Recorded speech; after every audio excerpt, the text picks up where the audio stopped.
আসসালামু আলাইকুম। সবাইকে ঈদুল আজহার শুভেচ্ছা জানিয়ে শুরু করছি। খুবই ভাইরাল একটি রেসিপি বা আসলে অত্যন্ত সুস্বাদু একটি রেসিপি গরুর মাংসের আচার। এটা অনেকেই অনেকভাবে বানিয়ে থাকেন। তবে আমি যেহেতু গরুর মাংসের আচার বানাচ্ছি, একটু আচারের মতো স্পেশাল করেই বানিয়েছি। আশা করি আপনাদের খুবই কাজে আসবে। তো বন্ধুরা, আমি অল্প করেই বানিয়েছি। এখানে আমি নিয়েছি 400 গ্রামের মতো গরুর মাংস। শুধু হাড্ডি বাদ দিয়ে মাংসটাকেই নিতে হবে। একদম ঝুরি ঝুরি করে কেটে নিয়েছি। দিয়ে দিচ্ছি 1 চা চামচ হলুদের গুঁড়া, 1.5 চা চামচ লাল মরিচের গুঁড়া, 1 চা চামচ লবণ দিয়ে দিলাম। প্রয়োজনে পরবর্তীতে আরও অ্যাড করব। 1 চা চামচ ভাজা জিরার গুঁড়া, 1 চা চামচ ধনিয়ার গুঁড়া, 1.5 চা চামচ দিয়ে দিলাম আদা বাটা এবং 1.5 চা চামচ রসুন বাটা। এখন একটা প্যান বসিয়ে এর মধ্যে মশলা সহ মাংসটাকে ঢেলে দিলাম। এখন মাংসটা মশলার সাথে একটু মিক্সড করে নিতে হবে। এরপর দিয়ে দিলাম 2 টেবিল চামচ সরিষার তেল। এখন অল্প করেই দিয়েছি, পরবর্তীতে আরও সরিষার তেল অ্যাড করব। তেলটাকে একটু মিশিয়ে দিয়ে এর মধ্যে দিয়ে দেব 3 কাপ পরিমাণ পানি। এখানে যেহেতু আমি মাংসটাকে একদম ছোট ছোট করে কেটে নিয়েছি, সেজন্য পানির পরিমাণ আমি যতটুকু দিয়েছি তাতেই হয়ে যাবে।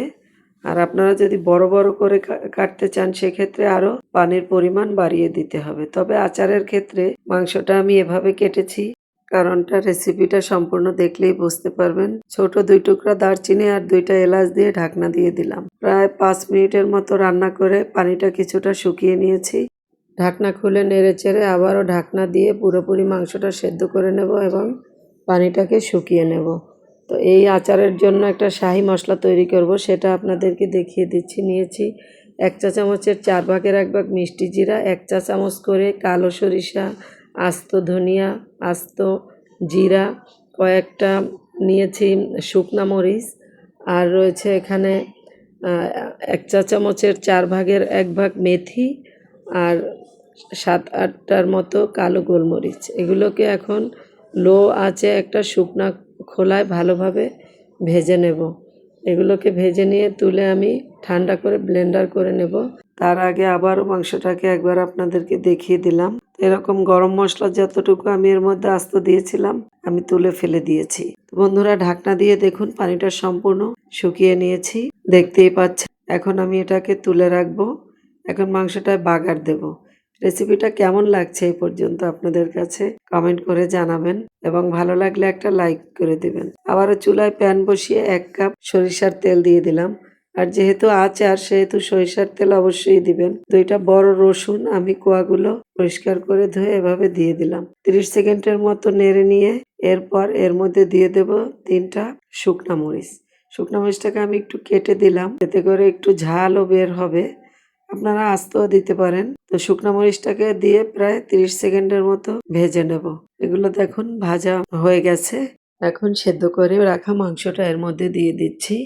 মাংসটাকে দিয়ে একদম মিডিয়াম আঁচে কিন্তু এটাকে অনবরত নাড়তে থাকতে হবে। নেড়ে নেড়ে একদম মাংসের গায়ে থাকা পানি সম্পূর্ণ শুকিয়ে নিতে হবে।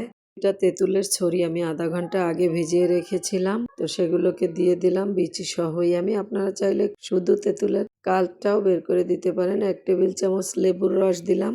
লেবুর রস দিলে এই আচার থেকে সুন্দর একটা ফ্লেভার আসে। তো লেবু এবং তেঁতুলের টকটা ব্যালেন্স করার জন্য এর মধ্যে একটু চিনি দিয়ে দিতে হবে।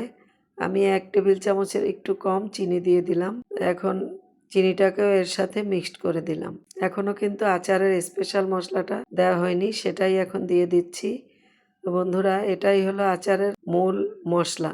এটা দেওয়ার পরে যখন নাড়ছিলাম, গরম মশলা আর এই আচারের মশলার কম্বিনেশনে সুন্দর একটা ফ্লেভার বেরিয়েছে। তো আমার আচার তৈরি করা শেষ, চুলা বন্ধ করে দিয়েছি। এখন ঠান্ডা করে আপনাদেরকে একটু পরিবেশন করে দেখাচ্ছি। দেখুন বন্ধুরা, কালারটা কত জোস লাগছে।